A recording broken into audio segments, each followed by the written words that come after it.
دھوکے باز، افغانی فراڈی ہے، افغانی بزدل، افغانی یہ، افغانی وہ. تو بھائی اصول کی بات ہے، اسلام کی بات میں نہیں کر رہا، عام اصول کی بات کر رہا ہوں، سائنسی اصول کی بات کر رہا ہوں کہ دنیا کی کوئی قوم کسی دوسری قوم سے زیادہ بزدل، زیادہ دھوکے باز نہیں ہو سکتی. جیسے ٹریڈس ہر قوم میں پائے جاتے ہیں ویسے ہی ٹرینڈ دوسری قوموں میں بھی پائے جاتے ہیں، افغان قوم میں بھی پائے جاتے ہیں. ہماری جنگ افغان قوم سے نہیں ہے. اس طرح کی گالیاں دے کر آپ پاکستان کی کوئی خدمت نہیں کر رہے. ہماری جنگ اس طالبانی دھڑے سے ہے، اس طالبانی افریت سے ہیں جنہیں ہم نے خود بنایا. اگر طالبان برے ہیں تو پھر ہم بھی برے ہیں، کیونکہ ہم نے بنایا تو ان کو ہم نے ہی ہے. اور وہ جس مدرسے کی تشکیل ہے وہ مدرسہ بھی خیر سے پاکستان کی سرزمین پر اکوڑا خٹک میں قائم ہے، جہاں سے یہ جوہل مرکب نکلے ہیں. کسی قوم کو گالی مت دیجیے. اور افسوسناک بات یہ ہے کہ افغانستان کی قوم کا ایک بہت بڑا حصہ پاکستان سے نفرت کرتا ہے. تو اس طرح کے پروگرام کر کے آپ ساری کی ساری 100% افغان قوم کو اپنا دشمن مت بنائیں. افغانی قوم سے ہماری کوئی جنگ نہیں ہے، ہماری جنگ طالبان سے ہے. اور مجھے پاکستان کی ریاست کے ذمہ داروں سے بھی یہی گزارش کرنی ہے، عرض کرنی ہے، اگر یہ بات وہاں پہنچ سکے، کہ اس جنگ کو فتنہ طالبان کے خلاف جنگ تک محدود رہنے دیا جائے اور یہ تاثر قائم نہیں کرنے دینا چاہیے کہ پاکستان کی جنگ افغان قوم سے ہے. اچھا، صورتحال یہ ہے کہ کل کنڑ کے اندر آگے جا کر پاکستان نے حملے کیے ہیں اور ٹی ٹی پی کے کئی ٹھکانے تباہ کیے ہیں. کل ہی کی تاریخ میں بہت سے طالبان اور مارے گئے جن کی تعداد 30 سے زیادہ ہے. اور افغانستان کو یہ پیغام 2 ٹوک اور 2+2=4 کے فارمولے کے تحت دے دیا گیا ہے کہ آئندہ ٹی ٹی پی نے جب بھی کبھی حملہ کیا تو اس حملے کے پروپورشن کے حساب سے ہم افغانستان کے اندر حملہ کریں گے. طالبان کو بھی نقصان پہنچائیں گے، پی ٹی پی کو بھی نقصان پہنچائیں گے، اور سکور جو ہے اسی دن برابر کریں گے. جتنے وہ جہاں ماریں گے اس سے زیادہ ہم جہاں ماریں گے. اور ہمیں یہ صلاحیت اب مل گئی ہے کہ ہم افغانستان کے اندر جہاں تک چاہیں وار کر سکتے ہیں، مار کر سکتے ہیں.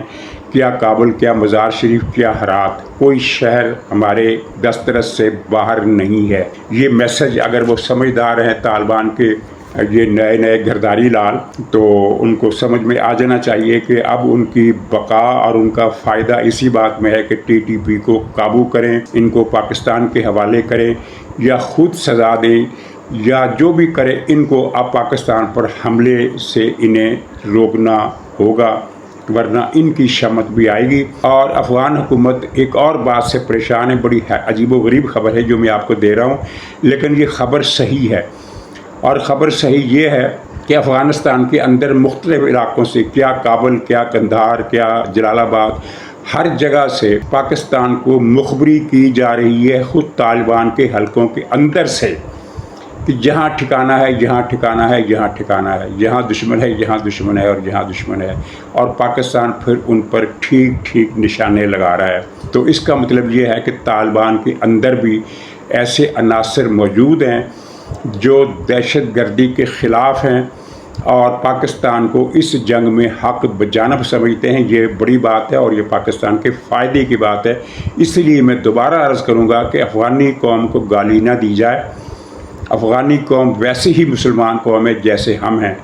اگر وہ برے ہیں تو پھر ہم بھی برے ہیں، اگر وہ اچھے ہیں تو ہم بھی اچھے ہیں. جس طرح مسلمان قوموں کا جو بھی حال ہے دنیا میں تقریباً ایک ہی جیسا ہے، تھوڑے بہت فرق کے ساتھ.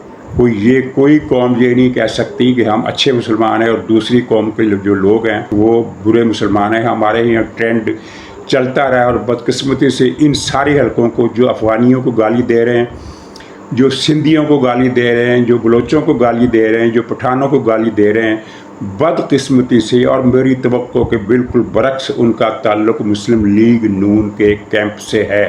اور مسلم لیگ نون کی قیادت کی اس میں کوئی ذمہ داری نہیں ہے، وہ ان کی ہدایت پر یہ نہیں کیا جا رہا. لیکن مسلم لیگ نون کی یہ ذمہ داری ضرور ہے کہ وہ اس تاثر کو دور کرے اور ایسے لوگوں کو روکے. تو خلاصہ یہ ہے کہ اب نہ طالبان بچیں گے نہ تحریک لبیک پاکستان۔ اور دوسرا موضوع ہے، طلعت حسین صاحب نے اپنے پروگرام میں وہ تصویر بھی ڈالی ہے اور خبر بھی دی ہے کہ یہ جو نیا وزیر اعلیٰ آیا جس کے بارے میں مجھے تاثر ہے کہ یہ نریندر مودی کا ٹٹو ہے، اس نے حلف اٹھاتے ہی سب سے پہلا کام یہ کیا ہے کہ اپنے دفتر سے قائد اعظم کی تصویر اکھاڑ پھینکی ہے، غائب کر دی ہے اور پاکستان کا پرچم بھی اتار دیا ہے۔ قائد اعظم کی جگہ عمران خان کی تصویر لگا دی ہے اور پاکستانی پرچم کی جگہ انہوں نے خیر کچھ نہیں کہا، لیکن مجھے نہیں پتا کہ پاکستان کے پرچم کی جگہ وہ کس ملک کا پرچم لگائے گا، انڈیا کا یا اسرائیل کا۔ تو اس ٹٹو کی اس حرکت کا نوٹس لینا پاکستان کے اداروں کا کام ہے۔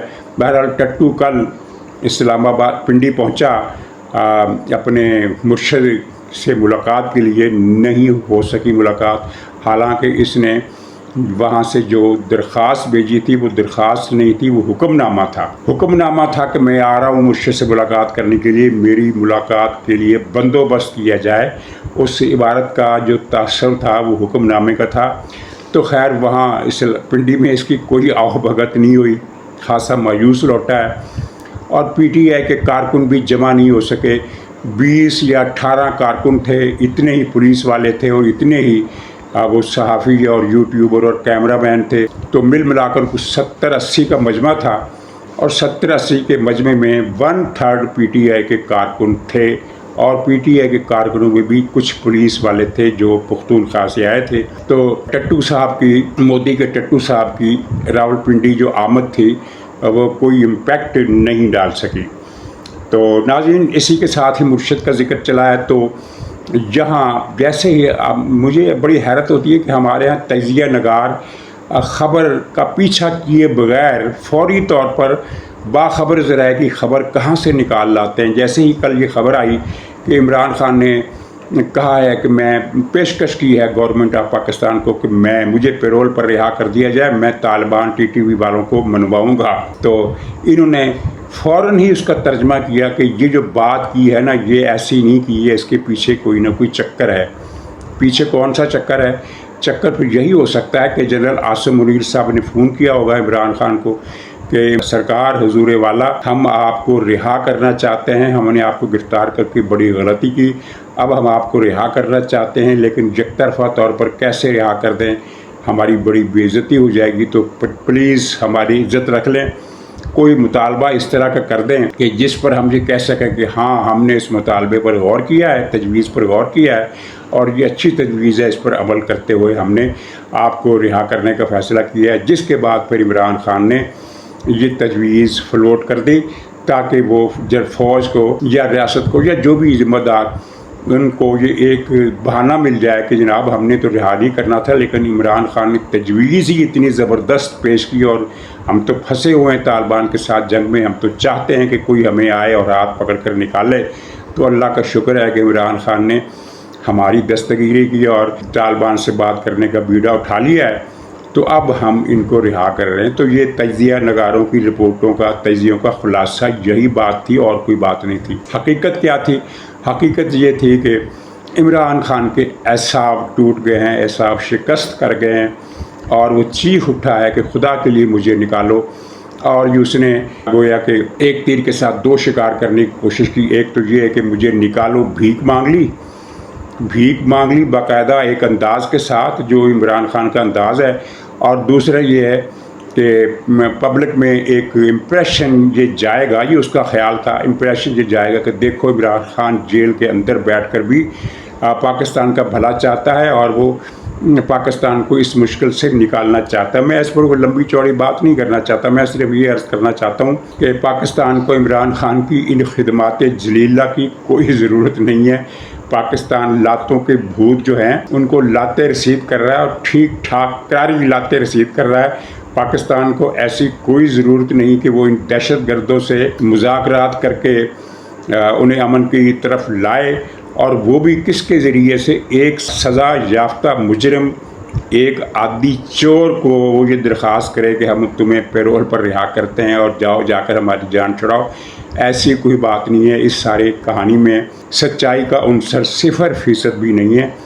پاکستان بالکل ٹھیک جا رہا ہے، اور جو لوگ یہ سوچ رہے ہیں کہ پاکستان مارا جائے گا کیونکہ ایک طرف سے انڈیا اسے گھیرے ہوئے ہے، دوسری طرف سے ٹی ٹی پی ہے، تیسری طرف سے طالبان آ جائیں گے، چوتھی طرف سے بی ایل اے والے ہیں، اور پھر ایک طرف پی ٹی آئی والے ہیں، تو پاکستان تو چاروں طرف سے گھیرے میں ہے، اور اوپر سے وہ انڈیا نے ایک اور پراکسی چھوڑ دی ہے، کشمیر ایکشن کمیٹی، تو پاکستان تو مارا گیا۔ ایسی کوئی بات نہیں ہے، پاکستان نے تمام مار کے سر کر لیے ہیں، اور اب وہ محفوظ علاقے میں ہے، سیف زون میں ہے، اور مشکل زون میں وہ لوگ ہیں جو پاکستان کو گھیرے ہوئے ہیں۔ تو عمران خان کی یہ صورتحال وہی ہے جو پہلے تھی، بلکہ اب اس حرکت کے بعد جو اس نے نریندرا مودی کے ٹٹو کو وزیر اعلیٰ لگانے کی صورت میں کی ہے، اس پر اب مزید برے دن آنے والے ہیں۔ ناظرین، چٹاگانگ یونیورسٹی کی خبر کا خلاصہ تو وہی ہے جو میں نے انٹرو میں بیان کر دیا۔ بھاری اکثریت سے وہاں اسلامی جمعی طلبہ، جس کا بنگلہ نام ہے اسلامی چھاترو شبر، وہ جیت گئی ہے، اور لوگ اسے کہہ رہے ہیں کہ اگلے الیکشن میں یہ نتائج جو طلبہ یونینز کے ہو رہے ہیں، یہ ملکی سیاست کے انتخابات کے نتائج پر بھی اثر انداز ہوں گے، اور یہ بات بھارت کے لیے بہت صدمے کا باعث ہے کہ بنگلہ دیش کا اسلامی مسلمانی تشخص دن بدن زیادہ گہرا ہوتا جا رہا ہے، اور بنگلہ دیش جس کے بارے میں اندرا گاندھی نے کہا تھا، جس کے قیام پر کہ ہم نے دو قومی نظریہ بحیرہ عرب میں ڈبو دیا، تو دو قومی نظریہ بنگلہ دیش میں اب دیکھیے، خدا کی قدرت دیکھیے کہ دو قومی نظریہ پاکستان سے زیادہ مضبوط اگر ہے تو وہ بنگلہ دیش میں ہے، یعنی پاکستان میں بھی دو قومی نظریہ موجود ہے، لیکن بنگلہ دیش میں زیادہ طاقت کے ساتھ موجود ہے، اور بنگلہ دیش اب اپنے دفاع پر بھی اثرت کرنے والا کر رہا ہے۔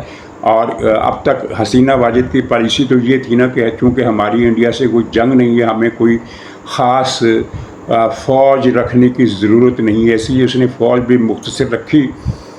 شروع میں تو 40-50 ہزار سے زیادہ ان کی فوج ہی نہیں تھی، لیکن اب بہرحال ان کی فوج 1 لاکھ کے لگ بھگ ہے، تو اطلاعات یہ ہیں کہ اس فوج کی تعداد میں بھی اضافہ کیا جائے گا، اور اس کے لیے ہتھیار بھی، جدید ہتھیار خاص طور پر فضائیہ کے لیے حاصل کیے جائیں گے، اور یوں ملک کو ایک قابل ذکر دفاعی قوت بنا دیا جائے گا۔ ناظرین، اجازت دیجیے، انشاءاللہ اگلے ولاگ میں ملاقات ہوگی، تب تک کے لیے خدا حافظ۔